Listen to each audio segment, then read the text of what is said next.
Hello বন্ধুরা, আমি রানা মণ্ডল আর আমার ইউটিউব চ্যানেল আই ক্যান। আজকে আবার ফিরে এসেছি রাজ্য পুলিশের অর্থাৎ ডাব্লিউবিপি কনস্টেবল পদের পরীক্ষার সম্ভাব্য প্রশ্ন উত্তর নিয়ে 2019। এটা সেট 22। আর যদি আপনাদের এই ভিডিওটি ভালো লাগে অবশ্যই লাইক করবেন, শেয়ার করবেন এবং ডেফিনেটলি সাবস্ক্রাইব করবেন আমার ইউটিউব চ্যানেল আই ক্যান। তাহলে চলুন শুরু করা যাক। হ্যাঁ, আরেকটি কথা যেটা বলে নেওয়া দরকার, আজকের যে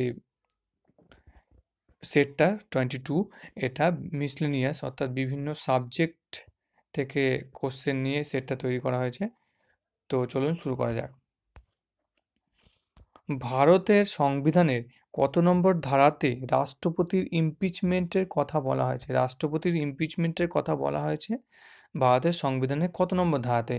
61 নম্বর ধারাতে ভারতের সংবিধানের ইমপিচমেন্টের কথা বলা হয়েছে রাষ্ট্রপতির। অর্থাৎ ইমপিচমেন্ট কথা হচ্ছে, অর্থ হচ্ছে রাষ্ট্রপতিকে তার পদ থেকে সরিয়ে দেওয়া। ঠিক আছে, তার জন্য ইমপিচমেন্ট হয়। তারা 61 নম্বর ধারা অনুযায়ী এই ইমপিচমেন্ট হয়। আর এই ইমপিচমেন্ট শুরু করা যায় রাজ্যসভা অথবা লোকসভা যে কোনো কক্ষে এই ইমপিচমেন্টের প্রসেস স্টার্ট করা যায়। ভারতের জাতীয় পতাকার নকশা কত সালে তো গৃহীত হয়? ভারতের জাতীয় পতাকার নকশা গৃহীত হয় জুলাই মাসে 1947 সালে। জুলাই মাসে 1947 সালে ভারতের জাতীয় পতাকার নকশা গৃহীত হয় গণপরিষদে। ওকে। আর এই ভারতের জাতীয় পতাকার নকশাটি তৈরি করেন পেঙ্গলি ভেঙ্কাই। ভারতের সংবিধান নিচের কোন সংবিধানের সঙ্গে নিবিড়ভাবে সম্পর্কযুক্ত? ভারতের সংবিধান নিবিড়ভাবে সম্পর্কযুক্ত হচ্ছে ইউকে অর্থাৎ ইংল্যান্ড বলতে পারেন বা ইউনাইটেড কিংডম। ঠিক আছে, কারণ এই ইউনাইটেড কিংডম থেকেই আমাদের ভারতের যে সংবিধানের প্রধান স্ট্রাকচারটা বলতে পারেন এখান থেকেই গৃহীত। তারপরে কোশ্চেন, ভারতের সংবিধান ফেডারেল এই কথাটা আমরা জানি। এটি দ্বারা কি বোঝায়? এই ফেডারেল শব্দটির দ্বারা কি বোঝায়? ফেডারেল শব্দটির দ্বারা বোঝায় রাজ্য ও কেন্দ্র সরকারের মধ্যে ক্ষমতার বিতরণ।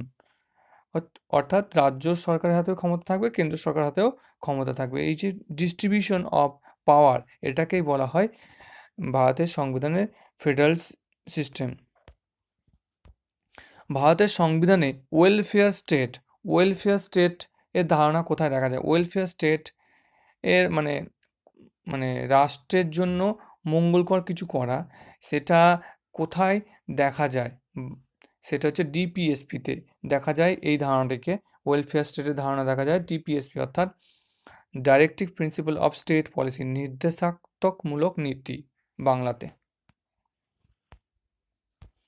ভারতের সংবিধানের পার্লামেন্ট সিস্টেমের ধারণাটি কোথা থেকে গৃহীত হয়েছে? অর্থাৎ পার্লামেন্টারি সিস্টেম, এই যে আমাদের দেশে পার্লামেন্টারি সিস্টেম আছে, এই ধারণাটি কোথা থেকে গৃহীত করা হয়েছে? কোন দেশের সংবিধান থেকে? ইউকে সংবিধান অর্থাৎ ইংল্যান্ড বা ইউনাইটেড কিংডম। ডিপিএসপি অর্থাৎ directive principal of state policy, Bangla হচ্ছে নির্দেশাত্মকমূলক নীতি। এর ধারণা ভারতের সংবিধানে কোথা থেকে গৃহীত হয়েছে? এটা খুব একটা ইম্পর্ট্যান্ট একটা পলিসি ভারতের সংবিধানের। এটা আইরিশ সংবিধান অর্থাৎ আয়ারল্যান্ড থেকে গৃহীত করা হয়েছে। বিধান পরিষদের মোট সদস্য, বিধানসভার মোট সদস্যের কত অংশ অতিক্রম করবে না? আমরা জানি যে আমাদের স্টেট লেভেলে বিধানসভা এবং বিধান পরিষদ দুটি অংশ থাকে। যদিও আমাদের দেশে প্রত্যেকটা স্টেটে বিধান পরিষদ নেই, তবে প্রত্যেকটা স্টেটে বিধানসভা অবশ্যই রয়েছে। কিন্তু বিধান পরিষদ মাত্র 7টি স্টেটে রয়েছে, যেমন জম্মু কাশ্মীর, কর্ণাটক, তেলেঙ্গানা, এগুলো, বিহার, উত্তরপ্রদেশ। ওকে, সরি, উত্তরপ্রদেশ না। তার 7টি স্টেটে বিধান পরিষদ রয়েছে। আর এই বিধান পরিষদের সদস্য সংখ্যা কত হবে? বিধান পরিষদের সদস্য সংখ্যা বিধানসভার যে সদস্য, মানে পার্টিকুলার স্টেটের বিধানসভার যা সদস্য, তার 1/3 অংশ অতিক্রম করবে না। ওকে, খুব একটা ইম্পর্টেন্ট কোশ্চেন। অর্থাৎ বিধানসভার যা সদস্য কোনো স্টেটের, সেই স্টেটে যদি বিধান পরিষদ থাকে, সেই বিধান পরিষদের সদস্য সংখ্যা 1/3 অংশ অতিক্রম করবে না। মানে ম্যাক্সিমাম 1/3 হতে পারবে। রাজ্যসভাকে নিচের কোনটি ভেঙে দিতে পারে? অ্যাকচুয়ালি রাজ্যসভাকে কেউ ভেঙে দিতে পারে না। রাজ্যসভা একটা পার্মানেন্ট বডি, মানে সেটা স্থায়ী সংস্থা, তা স্থায়ী সভা কক্ষ, তাই একে ভেঙে দিতে পারে না, তাই অ্যান্সার হবে উপরে কোনোটিই না। ভারতের সংবিধানের জনক কাকে বলা হয়? ভারতের সংবিধানের জনক বলা হয় B.R. আম্বেদকরকে বলা হয় ভারতের সংবিধানের জনক। সেকেন্ড পঞ্চবার্ষিকী পরিকল্পনা অথবা দ্বিতীয় পঞ্চবার্ষিকী পরিকল্পনাতে কোন বিষয়ের উপর জোর দেওয়া হয়? দ্বিতীয় পঞ্চবার্ষিকী পরিকল্পনায় জোর দেওয়া হয় শিল্পায়নের বা শিল্পের উন্নয়নের উপর জোর দেওয়া হয় দ্বিতীয় পঞ্চবার্ষিকের পরিকল্পনা। আর এই দ্বিতীয় পঞ্চবার্ষিকী পরিকল্পনাকে বলা হয় মহালানবিস মডেল। মানবদেহে সব থেকে বড় গ্রন্থি বা গ্ল্যান্ড কোনটি? মানবদেহে সব থেকে বড় গ্রন্থি বা গ্ল্যান্ড হচ্ছে লিভার, হচ্ছে সব থেকে বড় গ্রন্থি বা গ্ল্যান্ড মানবদেহে। সর্বজনীন রক্তদাতা কোন গ্রুপকে বলা হয়? সর্বজনীন রক্তদাতা বলা হয় ও গ্রুপকে বলা হয় সর্বজনীন রক্তদাতা, অর্থাৎ সবাইকে রক্ত দিতে পারে ও গ্রুপ, আর সব রক্ত নিতে পারে এবি গ্রুপ।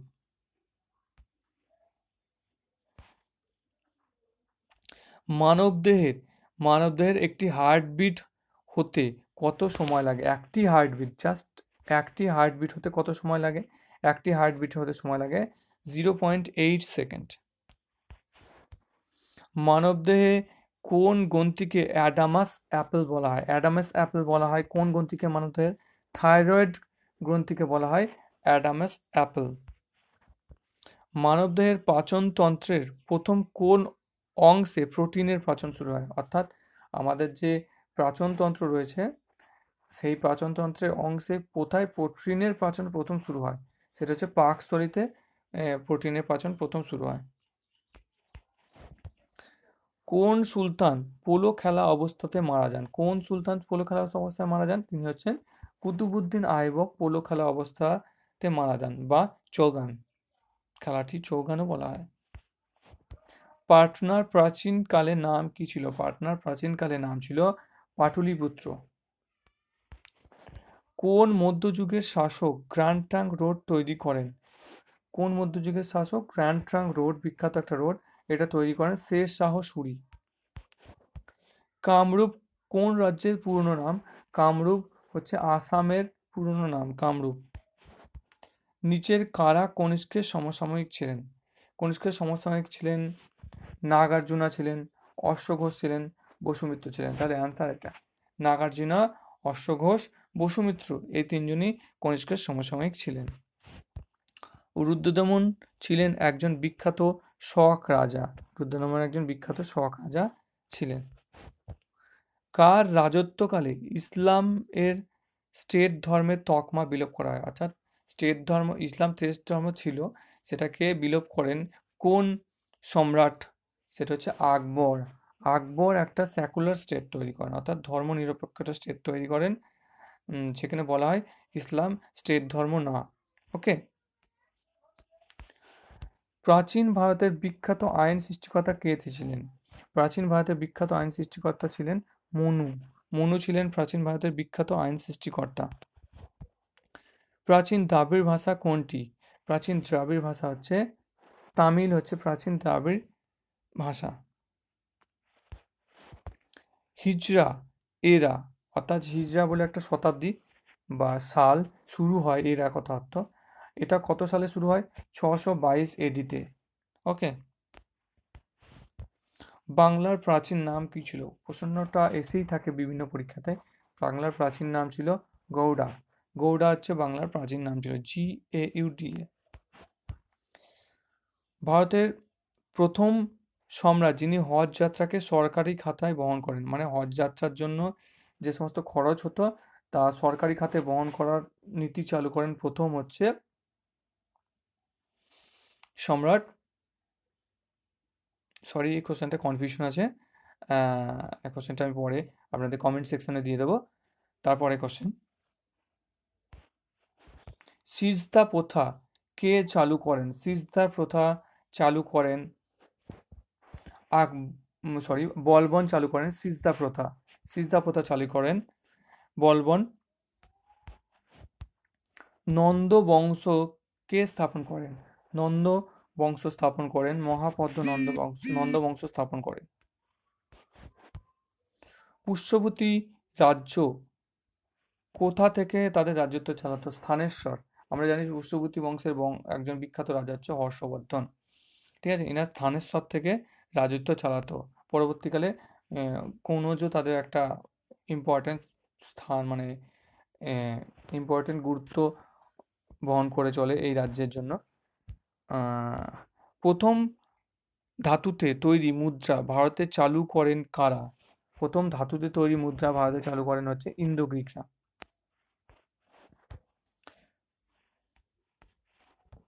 সাঁচি স্তূপ কেন বিখ্যাত? বৌদ্ধ স্তূপের জন্য সাঁচি স্তূপ বিখ্যাত। রুপিয়া, এই রুপিয়া কথাটাই আমরা জানি। রুপিয়া মুদ্রা কে চালু করেন প্রথম? সেটা হচ্ছে শের শাহ তৈরি করেন, রুপিয়া মুদ্রা চালু করেন। রাজ্যসভার সর্বাধিক সদস্য সংখ্যা কত হতে পারে? সেটা হচ্ছে 250 জন রাজ্যসভার সর্বাধিক সদস্য সংখ্যা হতে পারে। রাজ্যসভা একটানা কতদিন স্থায়ী হতে পারে? রাজ্যসভা আমরা জানি একটা স্থায়ী সভা, তাই 5 বছর, 6 বছর, 2 বছর না, এটা একটা স্থায়ী সভা, সবসময় একটা স্থায়ী সভা হিসাবেই থাকে। রাজ্যের গভর্নরকে কে নিযুক্ত করেন? রাজ্যের গভর্নরকে নিযুক্ত করেন রাষ্ট্রপতি, নিযুক্ত করেন রাজ্যের গভর্নর। প্রত্যেক রাজ্যের একটা করে গভর্নর রয়েছে। লোকসভার সময়কাল বা টার্ম কত বছর? লোকসভার টার্ম হচ্ছে 5 বছর। আমরা জেনেছি রাজ্যসভা একটা স্থায়ী সভা, আর লোকসভা হচ্ছে 5 বছর সময়ের জন্য বা টার্ম। রাষ্ট্রপতি কতজনকে লোকসভাতে মনোনীত করতে পারে? রাষ্ট্রপতি লোকসভাতে 2 জনকে মনোনীত করতে পারে, অ্যাংলো ইন্ডিয়ান কমিউনিটির লোকজনকে। যদি সেরকম রিপ্রেজেন্টেটিভ না থাকে তাদের, তাহলে রাষ্ট্রপতি অ্যাংলো ইন্ডিয়ান কমিউনিটি থেকে 2 জনকে নিয়োগ করতে পারেন। লোকসভা সম্পর্কে নিচের কোনটি ঠিক? লোকসভাতে স্পিকার থাকে, এটা রাইট।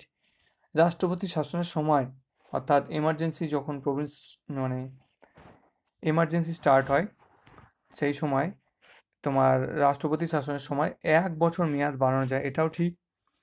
লোকসভার মেয়াদ হচ্ছে 5 বছর, এটাও ঠিক। তাহলে উপরে সবগুলি ঠিক। মিনামিটা রোগ কোন ধাতুর জন্য হয়? মিনামিটা রোগ পারদ ধাতুর দূষণের জন্য হচ্ছে মিনামিটা রোগ হয়। লিফটের আবিষ্কার কে করেন?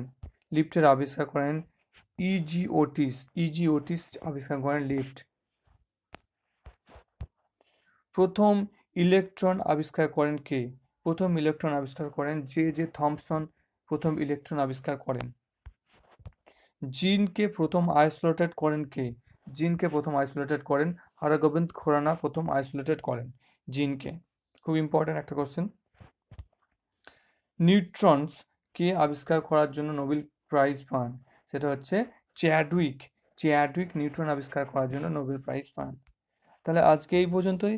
যদি আপনাদের ভিডিওটি ভালো লাগে অবশ্যই লাইক করুন, শেয়ার করুন বন্ধুদের মাঝে, এবং অবশ্যই সাবস্ক্রাইব করুন আমার YouTube channel I can. Thank you.